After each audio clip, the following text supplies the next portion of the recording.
বিসমিল্লাহির রহমানির রহিম। আলহামদুলিল্লাহি রাব্বিল আলামিন। আমরা আজকে যে আল কাউলুস সাদিদ থেকে যে বিষয়টি আলোচনা করব সেটি হচ্ছে সিফাতের বর্ণনা। আরবি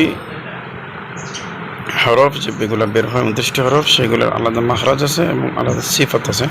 সিফাতের মাধ্যমেই মূলত আওয়াজের পার্থক্য হয়ে থাকে। সিফাত শব্দের শাব্দিক অর্থ হচ্ছে গুণ। এখানে সিফাত কী জিনিস বলা হয়েছে যে ইলমে তাজবিদের পরিভাষা সিফাত বলতে এমন বিশেষ অবস্থাকে বলা হয় যাহা হরফকে তাহার মাখরাজ হইতে বাহির করার সময় সংযুক্ত হয়। মাখরাজ হইতে হরফটাকে উচ্চারণ করার সময় সিফাতটা সংযুক্ত হয়, সেটাই হচ্ছে মূলত সিফাত। সিফাতের অনেকগুলো নাম, অনেকগুলো সিফাত আছে। তার মধ্যে থেকে প্রসিদ্ধ সিফাত হচ্ছে 17টি। তার মধ্যে থেকে যেমন হাম, সিদ্ধা, খাওয়াত, এগুলো হচ্ছে সিফাত।